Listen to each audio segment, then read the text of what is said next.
Hello students, कैसे हैं आप सभी। स्वागत है आप सबका एजुकेशनल विजय। स्टूडेंट्स, आज हम सॉल्व करने वाले हैं एक्सरसाइज 8.1 के क्वेश्चन नंबर 9 और क्वेश्चन नंबर 10। इससे पहले कि हम शुरू करें, आपसे एक रिक्वेस्ट है, आप इस वीडियो को लाइक जरूर कर दें और चैनल को सब्सक्राइब भी कर दीजिएगा। साथ में आप बेल आइकन को प्रेस कर दीजिए ताकि जो भी हमारे लेटेस्ट वीडियोज़ के अपडेट्स है वो आपको लगातार मिलते रहे। तो चलिए देखिए स्टूडेंट्स, हमारे पास क्वेश्चन नंबर 9 कह रहा है कि we are given a right angle triangle which is right angle at B. इसके अलावा tan A इज 1/√3 और हमें जो वैल्यू फाइंड करनी है they are sine into cos C plus cos into sine C. इसके अलावा एक और पार्ट है, पहले हम इस पार्ट को सॉल्व करते हैं। देखिए पहले जो पूछता हम उस पर ध्यान देते हैं। देखिए यहाँ पे लिखा है साइन के साथ एंगल ए को लिया गया, कॉस के साथ एंगल सी को लिया गया, फिर कॉस के साथ एंगल ए को लिया गया और साइन के साथ एंगल सी को लिया गया। इसका मतलब एक बार हमें साइन ए फाइंड करना होगा, एक बार हमें साइन सी फाइंड करना होगा, एक बार हमें कॉस ए फाइंड करना होगा, एक बार हमें कॉस सी फाइंड करना होगा। मतलब हम इस फिगर से समझते हैं। देखिए मतलब ये स्टूडेंट कि एक बार हम एंगल ए को और एक बार हम एंगल सी को बेस बना करके हम दो बार साइन फाइंड करेंगे, दो बार कॉस फाइंड करेंगे और उसके बाद ला करके वैल्यू यहाँ पे हमें पुट करना होगा। Is that clear? तो चलिए हम इसको सॉल्व करना। तो tan हमारे पास 1/√3 गिवन है। tan का मतलब होता है परपेंडिकुलर और बेस का रेशियो। तो अगर मैं कहूँ कि परपेंडिकुलर 1 है और बेस हमारा √3 है तो हम इस केस में देखिए यहाँ पे tan A लिखा हुआ है। A का मतलब हम इसको बनाएंगे बेस। तो देखिए बेस हमारे पास √3 है तो मैंने यहाँ पे √3 राइट कर दिया। परपेंडिकुलर मेरा 1 है। ध्यान दीजिए ये सारी कैलकुलेशन एंगल ए के रिस्पेक्ट में हो रही हैं। तो परपेंडिकुलर मेरा 1 था, मतलब मैंने BC को 1 ले लिया। और आपको पता है कि हाइपोटेनस हमेशा यहाँ पे AC होगा। इसका मतलब पहले हमें AC की वैल्यू को फाइंड करनी होगी, राइट। तो चलिए यहाँ पे सबसे पहले हम AC को फाइंड करेंगे। And to calculate AC we have to apply here Pythagoras theorem and the statement of Pythagoras theorem is hypotenuse square is equal to perpendicular square plus base square, right? Now AC square हमें find करना है। AC square को हम नहीं value put करेंगे। AB square the value of AB is √3 and the square of √3 will be 3, right? The value of BC is 1 and the square of BC will be 1.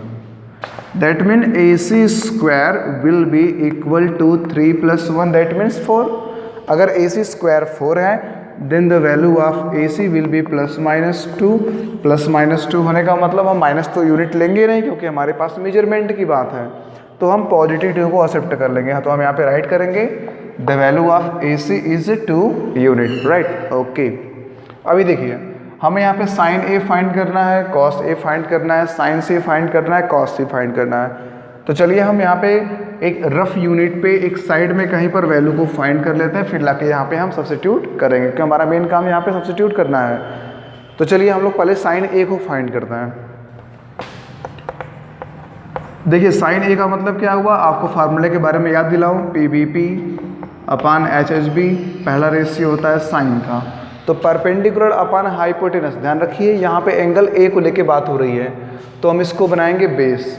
अगर ये बन गया बेस तो perpendicular आपका बन गया BC और हाइपोटेनस तो हमेशा सेम रहेगा, यानी कि साइन ए की वैल्यू आ गई 1/2। तो यहाँ पे 1/2 राइट कर लेते हैं। देखिए उसी प्रकार से हम साइन C को फाइंड करते हैं। साइन C का मतलब क्या हुआ, देखिए अब इसको हम बनाएंगे बेस, यानी कि जो BC वाली साइड है वो आपकी बनेगी बेस। तो अगर BC बनी बेस तो AB बन गया आपका परपेंडिकुलर, राइट। तो यहाँ पे हम क्या राइट करेंगे, परपेंडिकुलर अपॉन हाइपोटेनस वाले केस में AB/AC यानी कि √3/2,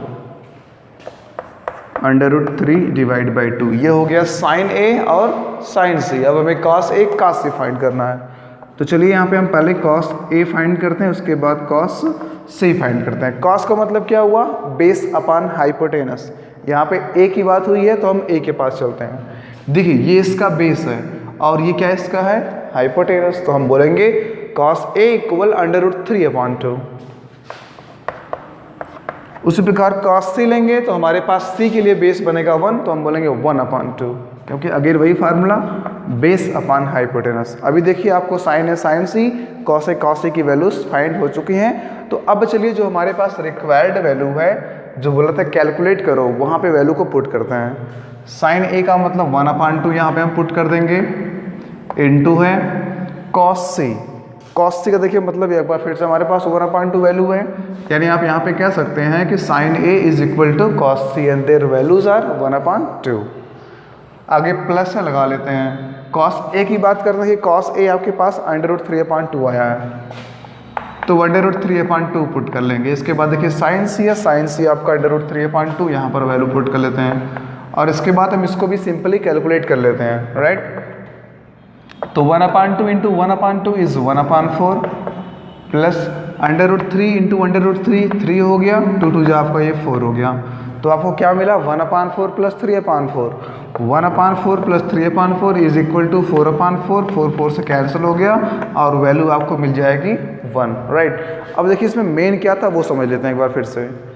देखिए उस पूरी सवाल पे हमारे पास tan A गिवन था, मतलब इस एंगल A को लेकर के हमें दिया गया था, और एंगल A से तो कभी एंगल C से पूछा गया था। तो सबसे पहले आपको इस प्रकार के क्वेश्चंस में राइट एंगल ट्रायंगल ड्रा कर लेना होता है। उसके बाद जो हमें साइड नहीं पता है वो पता कर लेते हैं। उसके बाद जैसा पूछे वो A बोले या C बोले, चाहे वो साइन कॉस टेन या कोसेक सेक काट 6 में से किसी का भी रेशियो पूछे हम उसे फाइंड करेंगे। उसके बाद जो भी यहाँ पे स्टेटमेंट लिखा हो, साइन ए हो, कॉस सी हो, टेन ए हो, कॉट टी हो, कोसेक हो, सेक हो, whatever the ratio are given there, we have to just find and substitute their value in the given statement, और उसके बाद सिंपली कर लेंगे calculation, then we shall get our result, right. चलिए हम इसका दूसरा कह रहा है कि cos A into cos C minus sine A into sine C, right. देखिए कॉस ए की वैल्यू आपने फाइंड कर लिया है, कॉस सी की वैल्यू फाइंड कर लिया है, साइन ए की वैल्यू फाइंड कर लिया है, साइन सी की भी वैल्यू आपने फाइंड कर लिया है। तो simply we have to just substitute their values. Cos A into cos C that means √3/2 into 1/2, √3/2 into 1/2 minus sine A into sine C means 1/2 into √3/2, तो 1/2 इंटू √3/2। ओके, अब इसके बाद देखिए आप यहाँ पे इजीली इस चीज़ को सॉल्व कर सकते हैं। देखिए दोनों वैल्यू आपके पास जो भी है यहाँ पे ये न्यूमेरिकली इक्वल हैं। इसका मतलब अगर इनको सब्ट्रैक्ट कर दिया जाए तो जो रिजल्ट हमारे पास आएगा वो आपका होगा 0, राइट। तो आपका ये वाला क्वेश्चन क्या कर रहा है कि in triangle PQR right angle at Q, तो एक ट्राइंगल हमारे पास है PQR और वो ट्राइंगल राइट एंगल किस पॉइंट पर है, Q पॉइंट पर है। तो ये मान लीजिए आपका Q पॉइंट है, इसको मैंने P बोला और इसको मैंने बोल दिया R। तो राइट एंगल ट्राइंगल हमारा PQR है, राइट एंगल Q पर हो गया। अब देखिए इसके दो साइड का हमें सम दिया है और जो दो साइड है वो है PR और QR। तो देखिए PR ये है, QR ये है, यानी कि इन दो साइड को प्लस करने पर जो आएगा वो वैल्यू हमें पता है कि वो 25 है। तो हमें क्या गिवन है, PR plus QR is of 25 centimetre. अब बोल रहा है PQ 5 है, तो गाइस देखिए PQ आपका ये है, ये आपका 5 है, मतलब यहाँ से यहाँ तक की वैल्यू हमारे पास 5 यूनिट्स के बराबर है। तो बोल रहा है बताइए क्या होंगी value sine P, cos P और tan P की। देखिए हमको साइन P, कॉस P और tan P फाइंड करना, मतलब हमें देखिए तीनों में P एंगल को ही बेस बना के चलना है। तो चलिए हम P को बेस बना लेते हैं, राइट। उसके बाद देखिए P हमारे पास एंगल बेस बन गया, PQ की वैल्यू 5 हो गई। हमें RQ और RP के बारे में कोई आइडिया नहीं, लेकिन हमें इतना पता है कि अगर हम इन दोनों साइड को प्लस करेंगे तो हमारे पास वैल्यू आ जाएगी 25। लेकिन उस 25 में से कौन कितना है ये हमें नहीं पता है। तो देखिए हमें यहाँ पे एक ऑपरेशन लगाना होगा और वो ऑपरेशन होगा कि एक ऐसा फार्मूला जो हमें तीनों साइड में रिलेशन देता हो। तो हमारे पास ऐसे फार्मूले के रूप में अगर कोई फार्मूला है तो वो है पाइथागोरस की थ्योरम।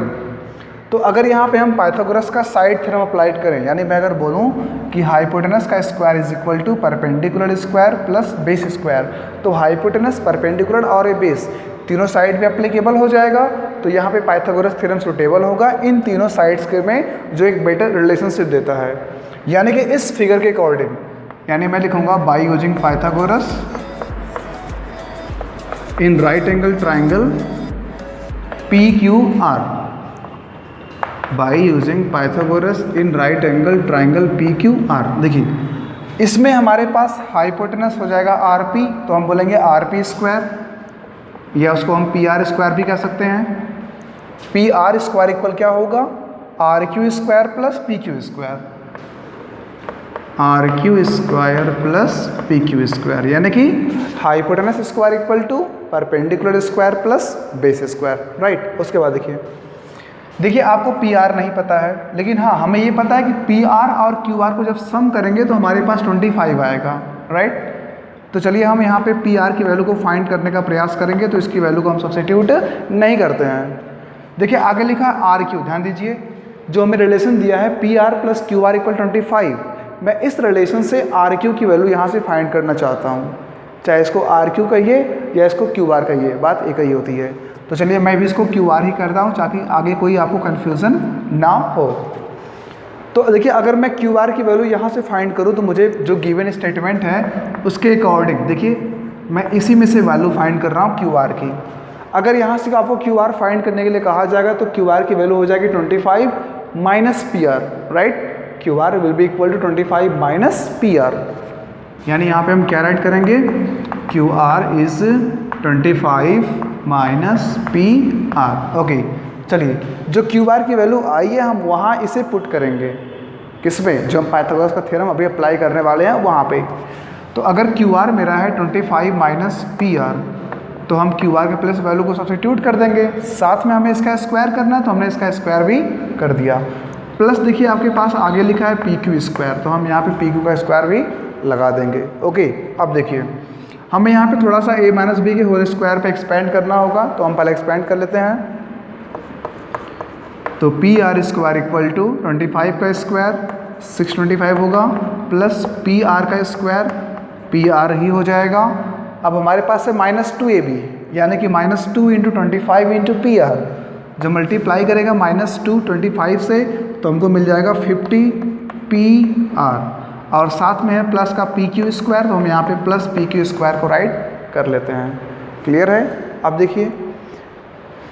देखिए पी आर स्क्वायर आपको लेफ्ट हैंड साइड में भी मिल जाता है और वही पी आर स्क्वायर आपको राइट हैंड साइड में भी मिल जाता है, यानी ये आपके 0 हो जाएंगे। तो क्या बचेगा, 625 बचेगा माइनस 50 पी आर बचेगा प्लस पी क्यू स्क्वायर बचेगा। एक हम काम करते हैं, पी क्यू की हमें वैल्यू पता है, देखिए पी क्यू हमारे पास 5 यूनिट्स हैं, तो अगर पी क्यू 5 है तो जो पी क्यू का स्क्वायर है गाइस वो आपका हो जाएगा 5 का square and the square of 5 is 25, right. यानी हम यहाँ पर भी 5 का स्क्वायर वैल्यू को सब्स्टिट्यूट करते रहेंगे। अभी देखिए जब ये पी आर स्क्वायर से ख़त्म हो जाएगा तो यहाँ हमारे पास बच गया 0, तो हम शुरुआत यहाँ से करते हैं। देखिए 625 यहाँ पे है, 25 यहाँ पे है, मतलब हमारे पास दो कांस्टेंट टर्म है, दोनों को ऐड कर लेते हैं। तो 625 प्लस 25 इसका मतलब ये हमारा हो गया 650 माइनस 50 पी आर है, हम लगा लेते हैं माइनस 50 पी आर, और इधर हमारे पास तो बचा हुआ है 0, तो हम 0 को राइट कर लेते हैं, यानी कि 650 माइनस 50 पी आर इक्वल हो गया हमारे पास 0। अब देखिए 50 पी आर हमारे पास नेगेटिव है, हम लिख वहाँ चलेंगे प्लस हो जाएगा, मतलब 50 पी आर हमारा बराबर होगा 650 के। तो हम राइट करेंगे 50 times P R is equal to 650, तो वैल्यू ऑफ जो पी आर होगी वो हो जाएगी 650 डिवाइड बाई 50, यानी आपको यहाँ पे कैंसिल करना पड़ेगा, और कैंसिल करने पे गाइस आपकी वैल्यू हो जाएगी जो पी आर की वो आ जाएगी 13। अभी देखिए जब आप पी आर की वैल्यू को फाइंड कर लेंगे, मतलब if we have P R as 13, अब देखिए पी आर हमें 13 मिल चुका है, तो अभी हमने शुरुआत में जाना था कि इन दो साइड का सम 25 है। अभी यहाँ पर देखिए अगर हम पी आर को जान चुके हैं तो गाइस क्यू आर को फाइंड करने के लिए क्या करना होगा, हमें 25 में से पी आर की वैल्यू को सब्ट्रैक्ट करना होगा। Means if 13 is subtracted from 25 then we shall here obtain value of Q R, means Q R will be equal to 25 minus 13 that is equal to 12। तो गाइस देखिए इस प्रकार से हमने क्यू आर की भी वैल्यू को 12 फाइंड कर लिया। अब हमें क्या करना है, अब हमें सिर्फ एक काम करना है, साइन पी, कॉस पी और टैन पी की वैल्यूज़ को फाइंड करनी है। तो चलिए हम सबसे पहले साइन पी फाइंड करते हैं, फिर कॉस पी, उसके बाद टैन पी। अब देखिए सबसे पहले हम साइन पी फाइंड करेंगे। देखिए अब आपको साइन पी फाइंड करने के लिए उनके साइड्स का जो रिलेशन होता है वो मालूम होना चाहिए, P V P upon H H B. Sine का मतलब क्या हुआ, परपेंडिकुलर अपॉन हाइपोटेनस, एंगल हमारा पी है यानी वो बेस बनेगा, हम शुरुआत से इसको बेस बना के चल रहे हैं। तो क्या फार्मूला है, परपेंडिकुलर अपॉन हाइपोटेनस, यानी आप बोलोगे 12/13, तो साइन पी की वैल्यू आ गई, राइट। चलिए हम कास का निकाल लेते हैं। देखिए जो कास पी है वो किसके बराबर होगा, तो फार्मूला होता है बेस अपॉन हाइपोटेनस, यानी कि 5/13। तो हमें कास की वैल्यू भी मालूम चल चुकी है। अब हम निकालते हैं टैन के लिए। तो टैन का क्या फार्मूला होता है, perpendicular upon base, third ratio. Perpendicular यहाँ पे 12 है, बेस हमारे पास 5 है, यानी हम बोलेंगे 12 अपॉन। चलिए हम नेक्स्ट क्वेश्चन सॉल्व करते हैं। देखिए नेक्स्ट के बारे में जो कि ट्रू फॉल्स वाला क्वेश्चन है। एक बात और, यहाँ पे सिर्फ हमें ट्रू फॉल्स नहीं प्रूव करना, बल्कि हमें समझना है और इसका जस्टिफिकेशन भी देना है कि कैसे ये ट्रू होगा या कैसे ये फॉल्स होगा। तो चलिए शुरू करते हैं। देखिए हमारा पहला क्वेश्चन है कि value of tan a is always less than 1। जैसे यहाँ पे देख पा रहा हूँ कि value of tan a is always less than 1। तो क्या ये बात सही है या क्या ये बात गलत है? अगर है सही तभी क्यों सही है, गलत है तभी क्यों है? हम इसका जस्टिफिकेशन देखने के लिए चलिए एक छोटा सा राइट एंगल ट्राइंगल की हम हेल्प लेते हैं। देखिए मान लीजिए आपके पास एक राइट एंगल ट्राइंगल ABC है जो राइट एंगल B पर है, और जो वैल्यूज़ हैं वो AB 4 है, BC 3 है और AC 5 है। मान लीजिए हमारे पास राइट एंगल ट्राइंगल है। ओके, देखिए अगर यहाँ देखिए tan A के बारे में बात हुआ है, तो अगर यहाँ से गाइस मैं tan A फाइंड करूँ, समझे मेरी बात को, अगर यहाँ से मैं tan A फाइंड करूँ, क्योंकि यहाँ पे A था तो मैंने यहाँ पर भी A ले लिया है। देखिए tan बोलता है परपेंडिकुलर अपॉन बेस ले लीजिए। तो देखिए A के रिस्पेक्ट में परपेंडिकुलर आपका 3 है, बेस आपका 4 है, यानी कि tan A की वैल्यू आपकी 3/4 आ जाएगी। और आपको पता है कि जो 3/4 है वो है बिल्कुल लेस देन 1 है। लेकिन यहाँ पे एक और वर्ड है ऑलवेज, हमें छोटा नहीं बताना है, हमें वहाँ बता रहा है कि क्या वो हमेशा छोटा रहेगा, ये बात समस्या खड़ी कर रहा है। अगर मान लीजिए ए यहाँ पर नहीं होता, ए गाइस आपका यहाँ पे होता। जैसा आप जानते हैं कि हम साइड में या राइट एंगल ट्राइंगल में जो परपेंडिकुलर और जो बेस है हम इन्हें आपस में इंटरचेंज करते रहते हैं इन एंगल्स के बेस पे। तो अगर मान लीजिए ए यहाँ पर होता और अब आपको यहाँ से tan A फाइंड करना होता, तो एक बार फिर से फार्मूला वही होता, परपेंडिकुलर अपॉन बेस। क्या होता फार्मूला, परपेंडिकुलर अपॉन बेस। तो देखिए जो परपेंडिकुलर आपका है A के लिए वो तो यहाँ पे BC बन जाता ना, तो यहाँ पे हमें वैल्यू क्या मिल जाती 4/3, यानी इस केस में tan A की वैल्यू आती 4/3। अब बताइए क्या ये 4/3 लेस देन 1 है? जी नहीं, ये जो 4/3 है वो ग्रेटर देन 1 है। यानी कि यहाँ पर तो हमारा स्टेटमेंट सही साबित होता है, लेकिन गाइज यहाँ पर देखिए हमारा स्टेटमेंट गलत साबित हो जाता है। इसका मतलब ये हुआ कि जो वैल्यू ऑफ tan A है वो हमेशा 1 से छोटी नहीं होती है। अगर वहाँ पे ऑलवेज लगा है तो देखिए सेकेंड क्वेश्चन हमसे कह रहा है कि sec A equal 12/5 for some angle A, यानी क्या किसी एंगल A के लिए जो sec A है वो 12/5 हो सकता है। चलिए हम इसको भी जस्टिफाई करते हैं with the help of figure. देखिए यहाँ पर मैंने एक और राइट एंगल ट्राइंगल लिया है जो राइट एंगल B पर है। जैसे यहाँ पे एंगल A बोला है तो मैंने एंगल A को बेस बनाया। अब देखिए sec का फार्मूला क्या होता है, आपको हमेशा सब चीज़ें फार्मूले से करनी होंगी। देखिए sec का फार्मूला हमारे पास होता है हाइपोटेनस अपॉन बेस। sec चूँकि कास का रेसिप्रोकल होता है, तो अगर कास होता है बेस अपॉन हाइपोटेनस, तो sec हमारे पास हो जाएगा हाइपोटेनस अपॉन बेस। यानी कि जो पहली वैल्यू आपकी है वो हाइपोटेनस की है, दूसरी वैल्यू आपकी बेस की है। देखिए किसी भी राइट एंगल ट्राइंगल में अगर हम ट्रिग्नोमेट्री यूज़ करेंगे तो चूँकि राइट एंगल ट्राइंगल की प्रॉपर्टी ही होती है कि हाइपोटेनस हमेशा किसी भी साइड से बड़ा होता है। तो देखिए जो हाइपोटेनस आपका 12 है वो 5 से बड़ा है, यानी यहाँ पे हम देख सकते हैं कि जो 12 है वो ग्रेटर है 5 से, यानी कि जो हाइपोटेनस है वो हमेशा बड़ा होता ही है, चाहे वो बेस हो चाहे वो हो परपेंडिकुलर। तो अगर ये बड़ा है तो ये बिल्कुल पॉसिबल है, यानी हमारा इसका जवाब क्या होगा S। यानी बिल्कुल सही स्टेटमेंट है ये कि जो sec A है वो 12/5 हो सकता है। लेकिन अगर यही यहाँ पर लिखा होता 5/12, मान लीजिए अगर गाइज यहाँ पे लिखा होता कि 5/12, तो आपका जवाब होता नहीं, ये पॉसिबल नहीं है। क्योंकि देखिए 5 बनता हाइपोटेनस और बेस बन जाता हमारा 12, जो कभी पॉसिबल नहीं है।